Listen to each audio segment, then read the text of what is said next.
Hello everyone and welcome to the show. Today I'm pleased to introduce a fascinating lady who is the creator of the Zine Gravy Bowl.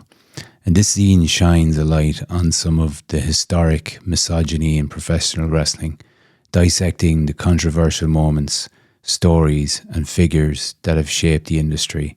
And she isn't just an advocate for change on the page, but also a podcast host with grit and glitter, where she analyses, reviews, and gives her views on women's wrestling, as well as sharing her overall passion for wrestling. And she's Meg James. So Meg, welcome along. It's great to have you here. Thank you for having me. No problem. I've been looking forward to having a chat with you from when I first saw you featured elsewhere online. So to start off with a very common question, I know, but can you tell me your earliest memories of wrestling and what first got you hooked on it? My earliest memory of wrestling is Royal Rumble 2000. That was the first time I ever watched any wrestling in my life. A boy I was friends with when I was younger was into wrestling, so I went around to his house and we watched wrestling instead of playing like a video game or something. And yeah, I was immediately kind of fascinated by it, I guess. It was the first time I'd ever really seen anything like that, and I think a lot of people kind of would be in the same boat. And I couldn't deny that I was like completely fascinated by it, but at the same time, I was 7 and I was at primary school, and I knew that girls were not supposed to watch wrestling according to the boys like in my class. So I pretended to not be interested for like a year. I was like, no, I'm not really interested. Like, it's just something I happen to watch when I'm at my friend's house. And then, like a lot of people my age, I think, I'm 32, but a lot of people my age, I watched WrestleMania 17 just over a year later. Yeah. And I was completely like, it was the first time I'd ever really felt any kind of like emotion or excitement towards something on a TV screen. And I remember thinking after that, I was like, I don't think I can pretend I don't like wrestling anymore. Like, I think that ship has kind of sailed now. And so I just grew up then just obsessed with it. Like, I literally, until I went to uni pretty much. When I went to uni, I began to kind of fall off a little bit. Yes. But for my entire like childhood and teenage years, like I don't really remember much of my life before wrestling was a part of it in some way, shape or form. It's had such a formative effect on me. And then, as I say, I kind of fell out of it a little bit when I was at uni, and then I moved back home and fell back into it. And here we are. Brilliant. Well, you different with a good WrestleMania 17. I mean, it's iconic for so many different reasons. It's funny because you kind of don't really, you can't tell if something's going to be iconic like at the time. And even when I used to rewatch that, like my friend used to let me borrow his VHS of it when I was a kid so I could rewatch it. You don't know that something's going to be iconic at the time, but I'm like, man, no wonder I got completely hooked on it from that, because like as you say, what an iconic pay-per-view. And actually the first ever wrestling VHS I got was for Christmas when I was 9, so it'd been Christmas 2001. I got Invasion on VHS, and I was so happy to finally have a wrestling VHS of my own. And not have to borrow it from somebody. I literally watched it every single day after school. It felt like a solid year. I must have watched that pay-per-view like at least 300 times. It's insane. And again, like the Invasion angle is not really remembered fondly now, but it's still iconic in a way. And to this day, I believe Invasion is still the biggest buy rate, I think, of a non-WrestleMania pay-per-view. So iconic in its own way. And when I got the network then, because I remember I got back into wrestling and then the network came out like a couple of weeks later or something, and I got the network. Invasion was the first thing I watched, and I still knew like every move, every line on commentary. Like it was still all ingrained in there from when I was a kid, and I used to just go home from school and watch Invasion. Fantastic. So that's hardcore fandom. That's great. Big time. Yeah. So coming to your zine then, what inspired you to get involved in something like that? And, how did you decide on the overall concept? Well, I have always written about wrestling, really. Like when I was a kid, I used to like use old notebooks from my parents, and I used to I'd tape SmackDown on a Saturday morning because it was on Sky One on a Saturday morning, and I would watch it later in the day when I came home from like my singing lesson or whatever on a Saturday. And I would like write notes about it as if I was like Dave Meltzer. Didn't know who he was at the time, but probably would have thought I would have given him a run for his money. So I always used to write about wrestling when I was a kid. And then as an adult, I was like, I was one of those people during lockdown who kind of reevaluated their entire lives. And I was like, I really want to write about wrestling and I don't know how I'm going to do it. I don't know what that's going to look like. But it's something I really want to do. So I started pitching stories about wrestling, women's wrestling particularly, to like mainstream media, because I felt like we know a lot of the stories about how women are mistreated in Hollywood and in the music industry and in other sports, but I feel like wrestling has got this kind of carny reputation for good reason. But it's got this kind of carny reputation, so no one really takes it seriously, whereas there are these serious issues that kind of need to be talked about. So that was the kind of angle I was going with. Yeah. Had various kind of stories pitched. Like I had one about addiction in women and how addiction disproportionately affects women and how that manifests in wrestling.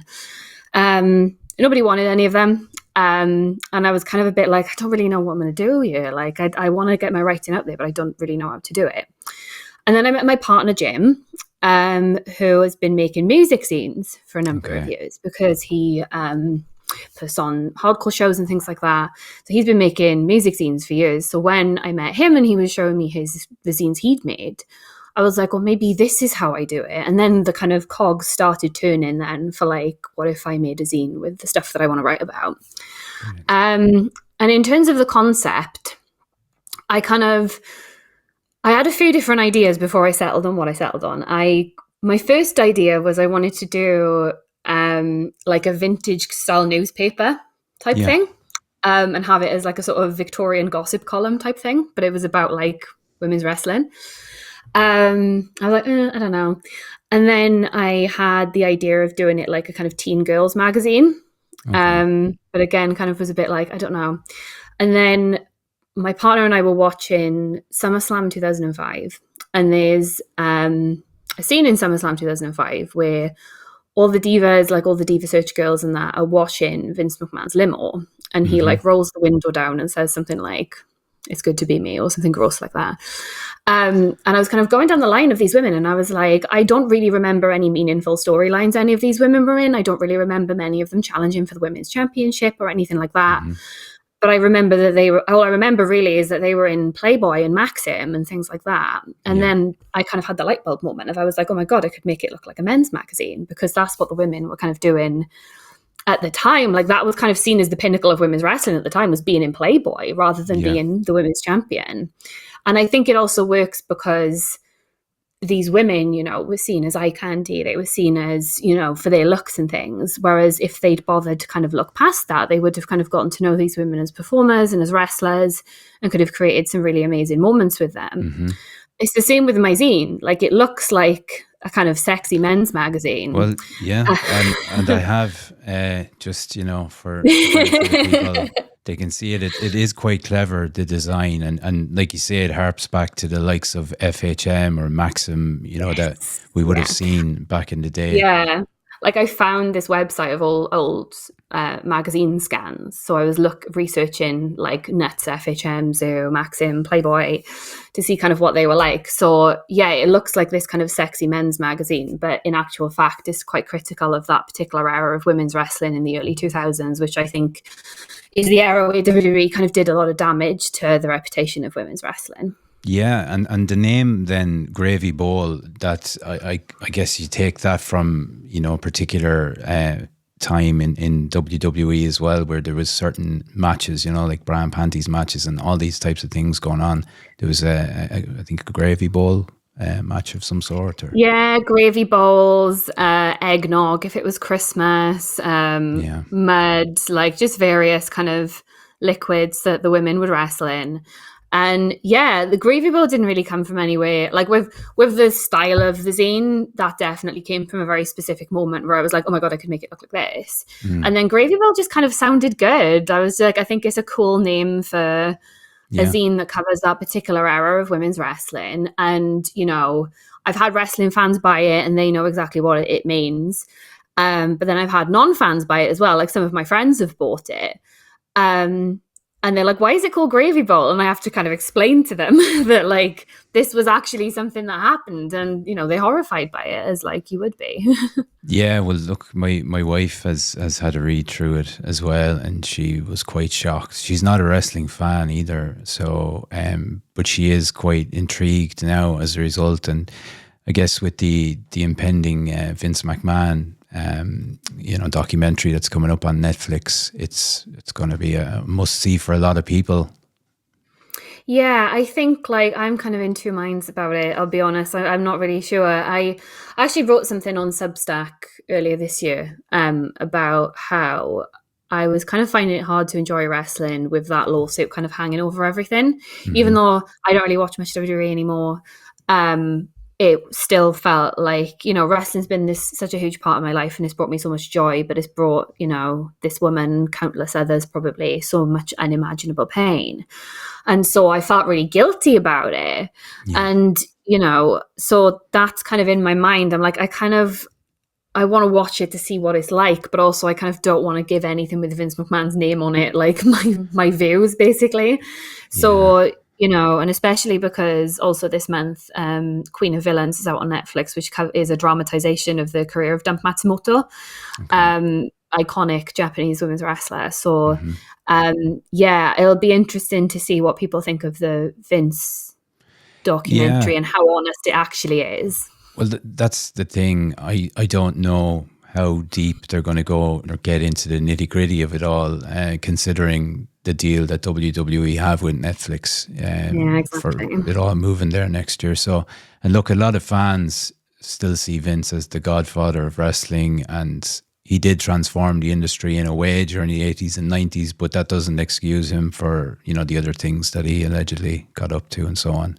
So yeah, there's so many of these kind of complex characters in wrestling history where, you know, they have a career which is sort of speaks for itself, or maybe they've been mistreated in some way, but then they've also done really bad things themselves. Like on another podcast I do called Women's Wrestling Entertainment over on Grit and Glitter, we're covering the history of women's wrestling from the very beginning. I've just joined, so I joined a couple of episodes ago, and we're in like mid 1994. But we're now at the point where we've just had the debut of Sunny. Now, obviously, Sunny is kind of seen as the original diva. correct, yeah. She was a fantastic manager. She's kind of infamous, and she had some really horrible stuff happen to her, like with the Godwins. You know, they had a slop bucket and they had all the boys backstage do God knows what into that slop bucket, and like nobody deserves that. But at the same time, she's got multiple DUIs. She was horrible to Chris Candido. Like, so there's all these people with these complex legacies where we need to kind of approach it with an element of nuance of like, them having a good career doesn't excuse what they've done. Yes, as a standalone thing, it might be they have this fantastic career, but can we really have it as a standalone thing with people doing such horrible things as well, you know? Well, yeah, I did a piece recently on Chris Benoit, you know, and can you separate really his legacy in wrestling from, you know, what he did at the end, and just look at it in its own right. But it's really, like, it doesn't take away, it doesn't excuse what he did or anything like that. But it's, yeah, there's, like you said, there's a lot of these characters, that's for sure. But in, you know, have you uncovered any particular story during your research into producing the zine that you weren't aware of that has really shocked you? Obviously I'm only 2 issues in, so there's only like a certain amount that I've kind of covered. I think with Ashley Mazzaro, I covered the life and career of Ashley Mazzaro in the first issue. I thought it went really well because I was talking about the Diva Search and she was a winner of the Diva Search. She passed away in 2019, and I knew she passed away from suspected suicide. They never actually released her cause of death under the state laws of where she was. And I knew that she had had some difficult times, but I read the affidavit that she wrote for the concussions lawsuit against WWE, because she was part of a class action lawsuit filed by, I think, 50 odd wrestlers about how WWE has mistreated concussions. And her affidavit went into a lot of detail, not just about WWE's negligence in terms of how it treats their performers, but also about when she was sexually assaulted in the Middle East. And it was something I kind of knew about, but I didn't really know the full details until I read that full affidavit of her full account of it. And that was really, really horrible. And her name is one that's kind of come up again in the wake of the Vince lawsuit, just because of things she said. There was something omitted from the affidavit that she wrote, basically, where she said that Vince would proposition women, and if they didn't go ahead with it, he'd write them into really degrading storylines. So her name is one that kind of came up again. And, you know, in every issue, I cover a woman in wrestling who's no longer with us. And in the most recent one, I did Luna Vachon. Again, I knew she was this iconic figure in wrestling. I knew she had her demons, but again, I didn't know like the full extent of it until I started researching for it. So there's all these things where I feel like in wrestling, there's so many of these figures there where we know a little bit, like we might have seen it in the news if somebody said something, but until you start really deep diving into it, you don't know like the full horrors of it, basically. And that's kind of what I've found over the two issues that I've done so far. Yeah, well, look, if rumors are to be believed, Vince was going to go even further with many different storylines on occasion that were shot down in some way, and would have even included his daughter Stephanie, and Linda was there involved in a lot as well. My guess there was a full team of creative churning out a lot of this stuff, but Vince would have had the final sign off on it. But yeah, I mean, some really crazy stuff. But look, no matter what, you've still remained a wrestling fan, and you know, we can all be wrestling fans while not condoning past behavior within the industry. So what keeps you enjoying it for all these years? I think for me, like I think about when I was little and when I used to watch wrestling, and I used to really not like the women that much when I was a kid. And it was what I now kind of see as a little kind of internalized misogyny that I didn't know what that was when I was 7, do you know what I mean? But, you know, it was really coming from a desire to want to see the women do more things. Like I always thought Lita was really cool because she was always like with the boys and things. Yeah. So the fact that I've been able to stick around and have seen really incredible things in women's wrestling in WWE, but also to see like the formation of AEW, and like, yes, the women's division was not great for a while, and now we're kind of like in a really good place with it. I've also discovered other promotions like Stardom over in Japan, and Eve over here in the UK, and then, you know, historical promotions like All Japan Women and Gaia. You know, it really is kind of like, I said this on another podcast, but it's really like the hope that kind of keeps me going. Like I always hoped that women's wrestling would become better, and it did. Yeah. So for me now, with lawsuits and, you know, there's accusations that have been held against other wrestlers as well, and you just want to see them be brought to justice. So again, I just kind of stick around hoping that they will be, really. So it's that kind of, it's hard to call it optimism when you kind of, it feels so vastly unjust, but it, you know, it is something that I always have in my head of like, you may stick around and you may just see this turn around. Okay. That's great. Well, look, yeah, I know the US as well, they have quite a lot over there, and you know, the women's division or women's promotions, exclusive and that type of thing. Is there any one female wrestler or female involved in the industry that you feel has done quite a lot to challenge the treatment of women, or been a trailblazer for others in some way? I think, and like, my Mercedes Moné is my absolute favorite, and the reason I love her is because when I got to know her when she was in WWE, you know, she's my age, she's, you know, a few months older than me, and like, well, the way she's talked about when she was a wrestling fan when she was a kid kind of really kind of like touched me, really, and that's kind of what endeared me to her. And I think she, again, to do what she's done, and for Naomi as well, I know she's back in WWE now, but for those two to just walk out of the biggest wrestling company in the world with no plan and just know on their own abilities that they will be fine because they are incredible women's wrestlers, I think that's a big move. And, you know, Mercedes is reportedly the highest earning woman in wrestling. Mm-hmm. And the fact that she said that she wanted to do that not just for herself, but so that it raises the bar for all female wrestlers, I think that's incredible. But the other thing that's kind of coming out now, kind of years down the line, is all the women from kind of like the early 2000s, the mid 2000s, when, you know, we were in the kind of divas era and then kind of the PG era as well, where women, okay, they weren't being sexy anymore, but they also were only being given like 2 minutes on a pay-per-view. You know, to hear those women talking about, speaking out about their frustrations and how they felt at the time, because I think it's easy to kind of say, oh, well, the four horsewomen came into WWE and everything changed. When really, you know, it's not that these women didn't want to wrestle properly and have proper matches and good storylines. It was just that they weren't able to in that era. And so, you know, I think women's wrestling is kind of like, you can't kind of put it down to one person or one group of people.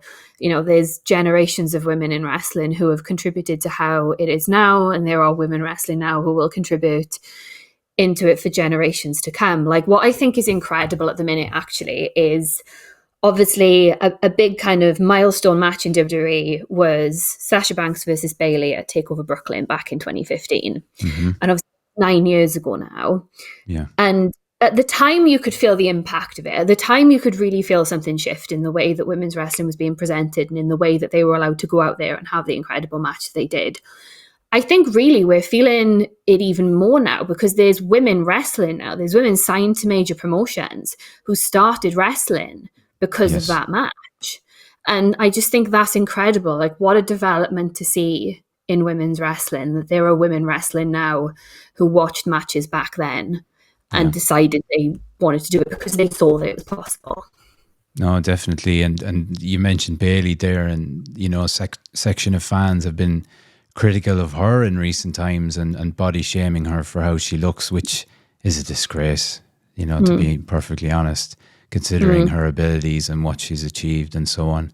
But I was at a local wrestling event last night where some women were competing and they were cheered on and loved. You know, it's great to see independent wrestling here. I think is really, really good for the female wrestling. Yeah, and here as well, like here at home in South Wales, we've got Attack Pro Wrestling, who've always had like a lot of intergender stuff, and, you know, I've had really incredible women. Like, I know Danny Luna is signed to TNA at the minute. You know, I've seen her in bingo halls in Cardiff, you know, so it's incredible to see women from local promotions kind of doing well for themselves on bigger stages as well, while seeing the kind of next generation of independent female wrestlers kind of going through the process too. Most definitely, yeah. So with your zine, do you find there's a lot of work in putting something like that together, you know, preparation and so on? Yeah, it is a lot of work. I'm like bracing myself to start writing the third issue as we speak, actually. Okay.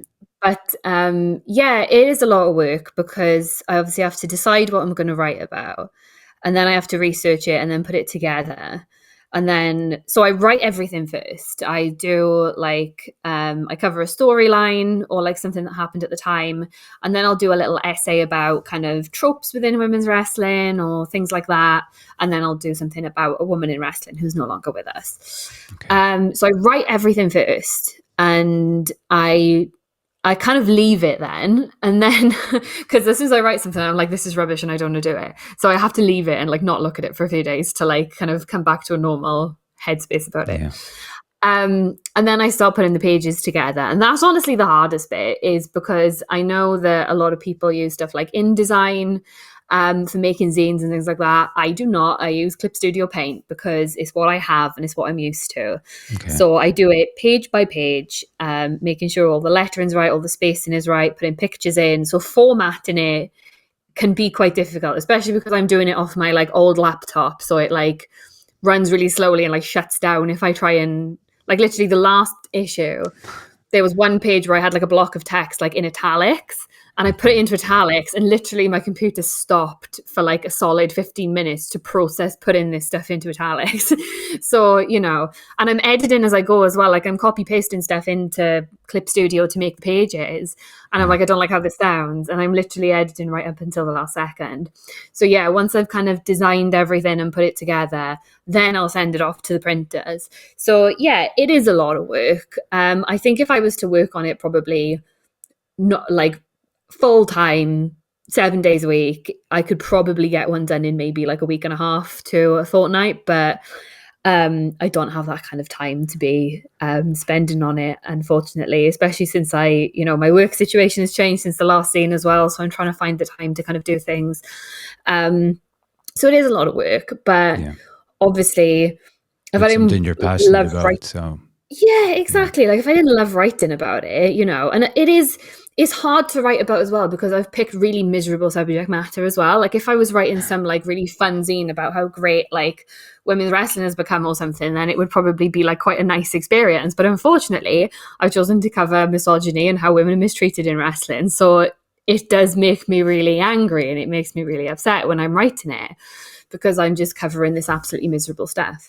So it's hard in that regard as well. And it's why, you know, I wanted to start writing the second issue in the new year this year, but then the lawsuit came out and I was just like, I can't kind of touch anything about it for a minute just while this kind of sinks in, because I was so horrified by the whole thing. Yeah. So it is a lot of work, but yeah, but as you say, you know, like it's something I'm passionate about. It's something I know a lot about, particularly that era in wrestling being the kind of thing I grew up on. So it's kind of filling in what my mind remembers with what actually happened. So there is an element of enjoyment to it as well. And I think it is, you know, it's important for me to talk about, because if we can remember the misogyny and mistreatment that has happened, you know, we're less likely to repeat it, and we can never go back to that time. 100%. Yeah. And is the response, you know, has it been quite positive overall, or have you received any backlash with it? Or? I haven't received any backlash on the zine. I've received a backlash on like a couple of tweets that I've done. But like I don't have my replies on Twitter, so like I don't see it until like months later. So, you know, I've had a couple of people kind of, particularly I wrote something about John Cena retiring, and about how, you know, I've always kind of been a fan of John and he was a big part of my childhood, and how I thought when he retired it would be this big emotional thing for me, and it kind of wasn't, because he said that he loves Vince, and he kind of, you know, was very much like, he didn't denounce him, and it was just really disappointing. And so when he announced he was retiring, I was like, oh, okay. And that in itself was kind of a bit weird. So I had a couple of people kind of respond to that and say, you know, oh, whatever, you know. Literally like a couple of weeks ago, actually, I didn't realize this until the other day, but obviously Nikki Garcia, FK Nikki Bella, recently has gone through a really horrible situation with her husband. And, you know, I saw people saying some really horrible stuff about how, you know, she should have stayed with John Cena and everything, and just being really insensitive in the way that some wrestling fans are. And I tweeted that, basically, just being like, I feel really awful for her. And the response just goes to show that, you know, some wrestling fans just don't care about women's safety. And I had a couple of people be like, yeah, wrestling fans do care about women's safety. Like, how can you say all wrestling fans don't care about women's safety? And I didn't respond to any of them, because like, who's got time for that? But I was like, search it, like you'll find it. People are saying things like that. And like, you know, and I didn't say all wrestling fans, I said some of them. Like, I'm lucky in the sense that, you know, I follow incredible women on Twitter and incredible people within the industry who aren't assholes about it. So yeah, so I've had a couple of like responses to tweets and things like that. I think I tweeted something about Meltzer years ago. It was like years and years ago. Something like about Meltzer's star ratings, and being like, it's almost like it doesn't matter. Do you know what I mean? Like, Dave said it was 6 stars. Well, I said it was 5, and Steve down the road said it was 4. Like, why does it matter? I think Twitter is a bit of a free for all anyway, you know, and it is, yeah. Look, a lot of people these days are desensitized in so many ways. You know, it's just the nature of the zine society itself, it's been incredible, the response to it. Like, I've had some really incredible people buy it. I've had some really incredible opportunities to come on podcasts and things like that off the back of my zine. People have really loved it. People have really resonated with it. The people who are wrestling fans who've bought it kind of remember these things. And, it's kind of like I was saying, you kind of remember certain things and then you deep dive into it and you uncover more about it. And it's kind of like, oh yeah, I remembered this, but I forgot about this. And then the people who've bought it that aren't wrestling fans are like, oh my God, this is horrible. And I'm like, yeah, I know. Like it is, So That's yeah, right. the response to the zine has been incredible. And I couldn't have imagined it would do as well as it has. Brilliant. Long may it continue. And the Thank you. future of the zine then, or, where would you like to go with it, or how big would you like to get with it? I mean, this it's weird because it's the thought of it getting really big does kind of scare me a little bit. I think as with any kind of creative pursuit, you kind of think, oh, what if this kind of gets really big and I can't handle it or whatever. So, I'm going to keep writing the zine. I'm going to keep doing it because it is something I love. It's something that I'm kind of known for now by the people that follow me. And like, I've not got a huge following or anything. I kind of want to keep it that way, to be honest. Like, I don't want to be this person with like tens of thousands of followers, being hounded about things and being expected to have like an opinion on everything. I just want to kind of keep doing the work that I feel is authentic to me and that I like to do and that I'm passionate about. I would love it to be a book at some point. Like I would love to turn Gravy Ball into a book because I feel like, a book about the kind of an abridged history of the mistreatment of women in wrestling. I think something like that could be really good. But in terms of short-term goals, I'm aiming to get another issue out by the end of the year, hopefully. Okay. And to just kind of keep doing 1 or 2 issues a year, I think would be the dream for now. I also do podcasting. I'm part of the Glitterati over at Grit and Glitter, where we talk about women's wrestling. Brilliant, I yeah. co-host one of their Patreon shows called Women's Wrestling Entertainment, where we're chronicling the history of women in wrestling. And that's just a dream gig, like being able to really deep dive into the history of women's wrestling. At the moment, we're at the point that's even before I was watching, we're in the mid-90s, and Wow. a really crap time for women's wrestling. Like, Yeah. they've reached the division in 1994, made Alundra Blaze the champion, and like there's been, I think, about 4 women altogether in WWE in like a year and a half, and like Nitro are not doing a great deal better. So, that to be able to deep dive into that and talk about that is just, is such an incredible thing that I feel so lucky to be able to do. I was saying to my partner yesterday, actually, because I recorded an episode of Grit and Glitter yesterday. Okay. I did one last week, and obviously I'm recording this now. I was like, man, like I've got so many podcasts on this week and everything. That's And he brilliant. was like, yeah, but how amazing is that? Like there's this picture of me I sometimes post on social media from my first ever wrestling show. It's the Go Home SmackDown for Survivor Series 2005. I've got really bad highlights. I've got really bad makeup. I was 13. I'm in a bootleg Randy Orton t-shirt that we'd bought on holiday in Florida. Brilliant. And like, I was just so excited to go to that show. I was so, so obsessed with wrestling at that time. And all I wanted to do was have wrestling be like, it was my whole life. So whenever I'm kind of like thinking about these opportunities, I just think she would be so excited to grow up into somebody that gets to do things like that. Definitely. I mean, the wrestling there's a lot of good in it too, and that's why we love it so much. Mm-hmm. And as part of your podcast then, Meg, will you be doing any interviews with any female wrestlers or anything like that, or will it be just I would kind of love covering the history?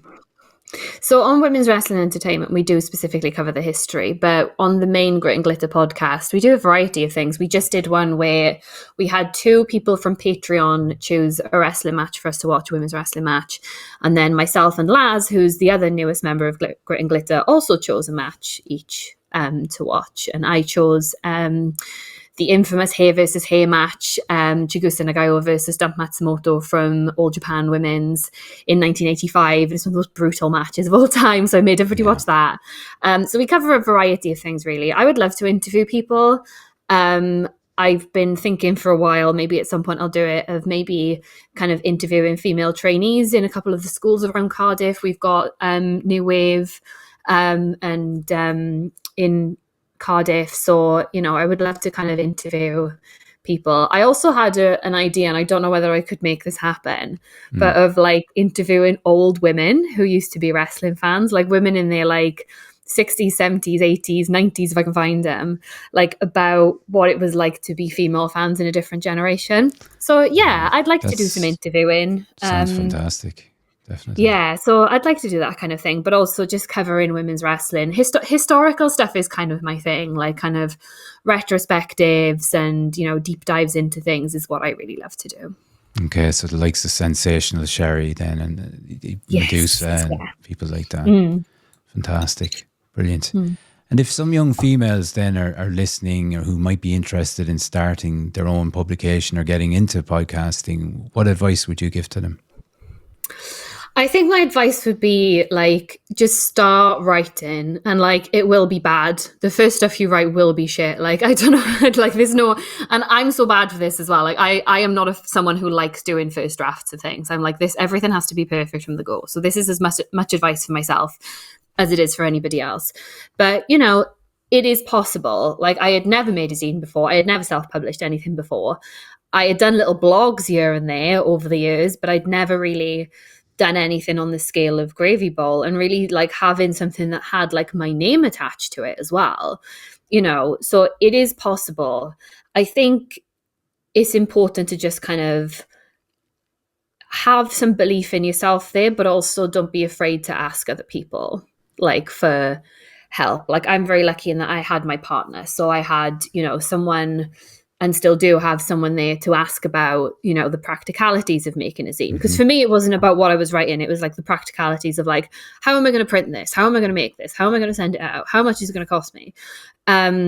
So, if anybody ever wants to DM me about it, by all means do. I will help as much as I can. I feel like I'm still learning myself. But yeah, don't be afraid to ask for help from those around you. Obviously, don't plagiarize anything, but, there is a niche for everything. I follow an amazing girl called Lizzie over in New Jersey who has this blog all about the Von Erichs. And, such a niche little thing. And obviously we've had the Iron Claw out and everything, but she knows everything about the Von Erichs, And Lacey then as well. The Lacey Von Erich, she was a wrestler, of course. Yeah. So like there really is a niche for everything. And particularly within wrestling, I think these kind of subgenres are where people kind of really want to be people want to read that kind of thing, because we've got an AEW review coming out every week, we've got like a pay-per-view review coming out every week, and I'm not saying that they're boring because I watch those as well, but there's a place for everyone. And I think the niches within wrestling are really what people want to read about or want to podcast about. In terms of podcasting, I think like there is a bit more kind of technicality to it, in terms of like learning what mics are good and learning how to edit things and whatnot. But again, like all the information's out there, and there's people out there who will be willing to help you. Definitely.